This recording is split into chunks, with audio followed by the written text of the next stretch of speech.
I don't really like risk for risk's sake or anything. And I do think that a lot of things are very risky with a low chance of success. But if you want to try to come up with an innovative breakthrough, that's going to be how it is. Anything which is significantly innovative is going to come with a significant risk of failure. But if you've got to take big chances in order for the potential for a big positive outcome.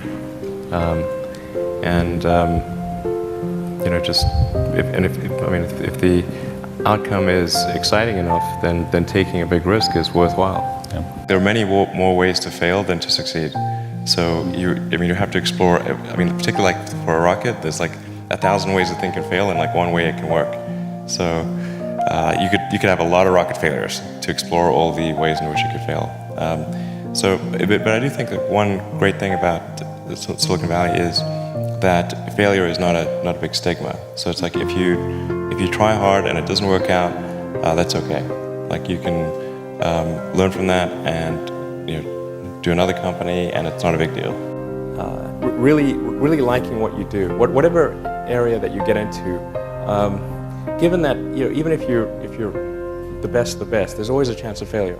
So I think it's important that you really like whatever you're doing. If you don't like it, life is too short. I'd say also if you like what you're doing, you think about it even when you're not working. It's something that your mind is drawn to, and if you don't like it, you just really can't make it work, I think. How did you get the expertise to be the Chief Technology Officer of a rocket ship company? I do have a physics background. That's helpful as a foundation. And then I read a lot of books and talked to a lot of smart people. You're self-taught? Yeah.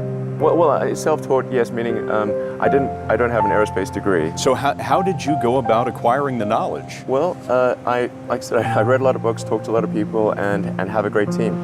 When you had that third failure in a row, did you think, I need to pack this in? Never. Why not? I don't ever give up. I'd have to be dead or completely incapacitated.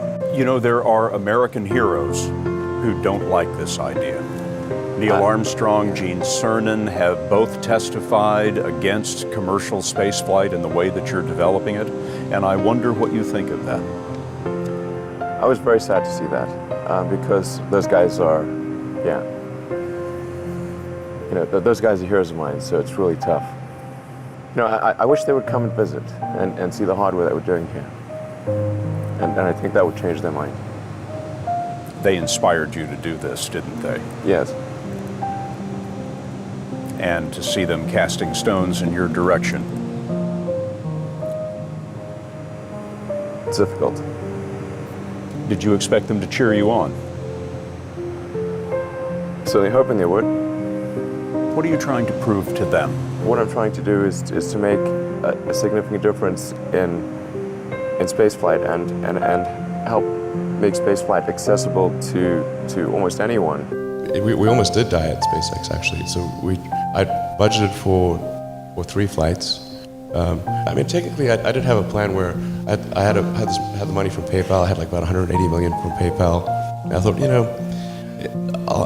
I'll allocate half of that to SpaceX and Tesla and Solar City, and that should be fine. I'll have 90 million, like just lots, But then what happened is things cost more and took longer than I thought. So I had a choice of either put the rest of the money in or the companies are going to die.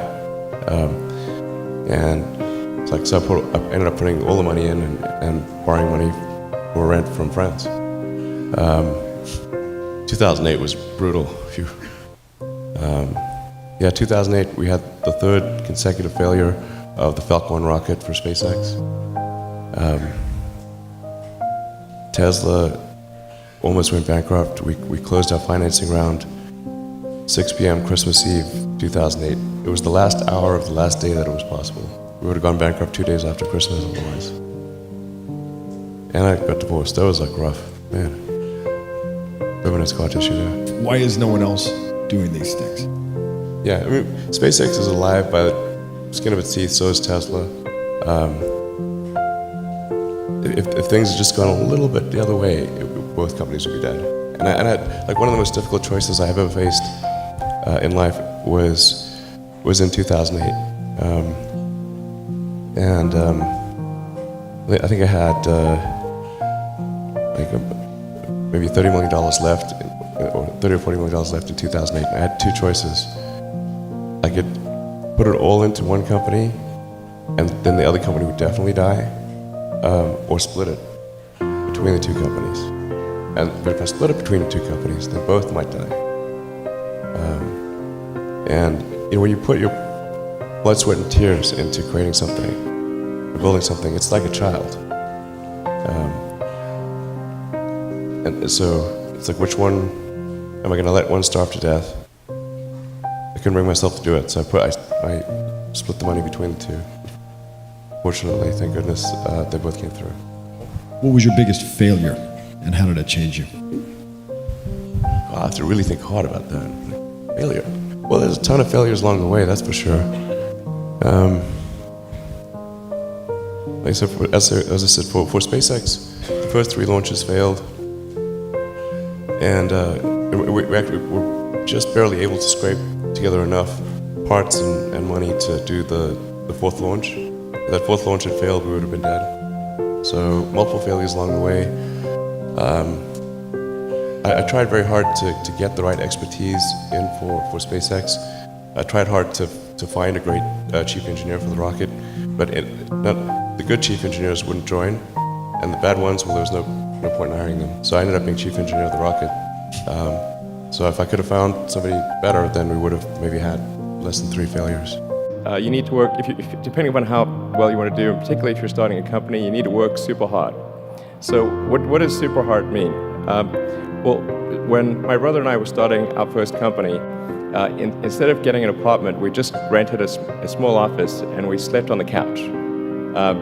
And we showered at the YMCA, and we're so hot up we had just one computer. So the website was up during the day, and I was coding at night, 7 days a week, all the time. And I sort of briefly had a girlfriend in that period, and in order to be with me, she had to sleep in the office. So work hard, like, every waking hour. That's the thing I would say, particularly if you're starting a company. And I mean, if you do simple math, say like, okay, if somebody else is working 50 hours and you're working 100, you'll get twice as much done in the course of a year as the other company. Now is the time to take risk. You don't have, you don't have kids, but as you get older, your obligations increase. So and once you have a family, you start taking risk not just for yourself, but for your family as well. It gets much harder to do things that might not work out. So now is the time to do that before you have those obligations. So I would encourage you to take risks now. Do something bold. We've got to be excited about the future. We've got to do things that make us want to live. You know, it cannot always be about problems every day. I mean, do you want to wake up every morning and everything's just a problem? Well, what inspires you and what makes you excited about the future? There's got to be some things like that. I think certainly being focused on something that you're confident will have high value to someone else, and just being really rigorous in making that assessment, because people tend to, a natural human tendency is wishful thinking.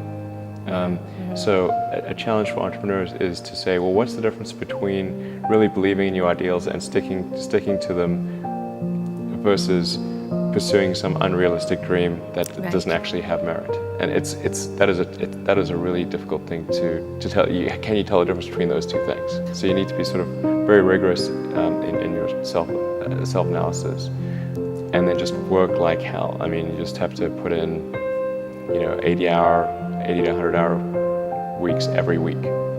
All those things improve the odds of success. If other people are putting in 40-hour work weeks and you're putting in 100-hour work weeks, then even if you're doing the same thing, you will achieve in 4 months what it takes them a year to achieve.